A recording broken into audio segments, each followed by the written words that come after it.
नमस्कार बच्चों। मैं आपसे एक प्रश्न पूछता हूँ। आपको कौन-कौन से पंछी बहुत पसंद हैं? शायद मोर आपको बहुत पसंद होगा क्योंकि मोर हमारा राष्ट्रीय पंछी है और उसका रंग रूप भी बहुत सुंदर होता है।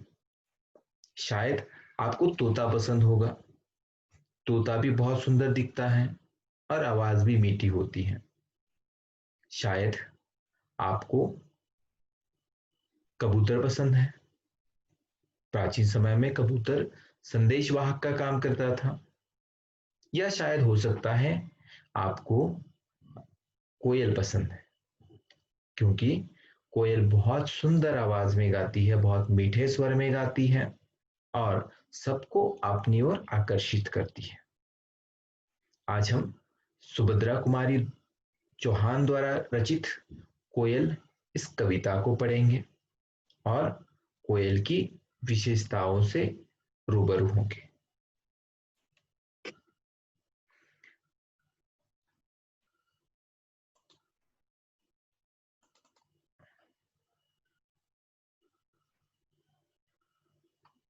देखो कोयल काली है पर मीठी है इसकी बोली, इसने ही तो कूक कूक कर आमों में मिश्री घोली।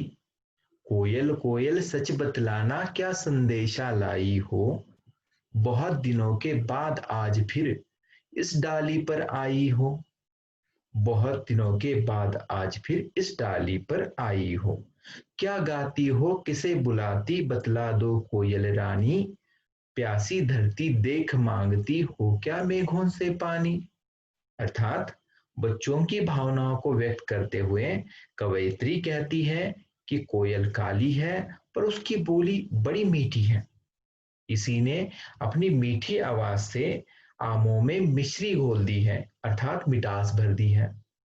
पेड़ के नीचे खड़े बच्चे कोयल को देखकर उससे पूछते हैं कि कोयल, तुम सच सच बताओ, क्या संदेशा लेकर आई हो, क्योंकि तुम बहुत दिनों के बाद आम के इस वृक्ष पर फिर से आकर बैठी हो।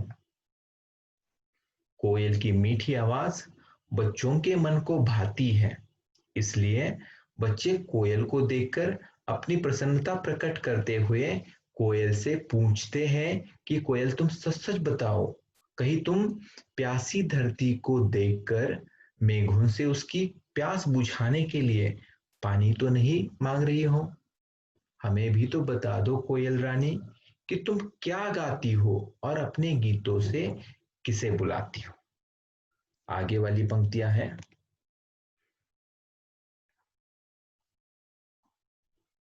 कोयल, यह मिठास तुमने अपनी माँ से है पाई, माँ ने ही क्या तुमको मीठी बोली यह सिखलाई है।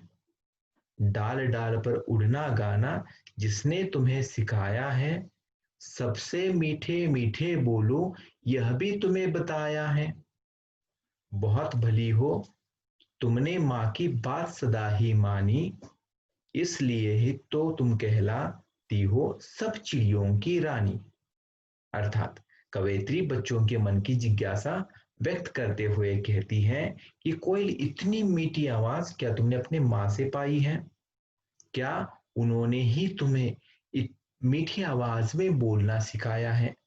आमतौर पर आप सभी जानते हैं कि हमारे अंदर जो अच्छे गुण होते हैं, इन सब का श्रेय हमारे माता पिता को दिया जाता है।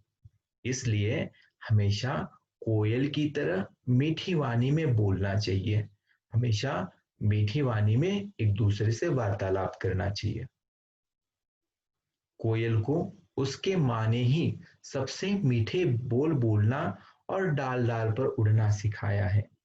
कवयित्री कोयल के अच्छे गुणों का वर्णन करते हुए कहती हैं कि कोयल बहुत अच्छी है क्योंकि वह हमेशा अपनी माँ की बात मानती है, इसलिए वह चिड़ियों की रानी कहलाती हैं। रंग रूप जैसा भी हो, यदि हमारे गुण अच्छे हैं तो हम सभी हमसे सदा प्रेम करेंगे। इसलिए हमें हमेशा बड़ों का कहना मानना चाहिए और अपने अंदर अच्छे गुणों का समावेश करना चाहिए। अर्थात सुभद्रा कुमारी जी की ये जो कोयल कविता है, ये आपको बड़ों की बात मानने की सीख देती है, साथ ही सबसे मीठे बोल बोलना सिखाती है। मुझे आशा है कि आप सभी इस कविता से इन बातों को सीखेंगे। धन्यवाद।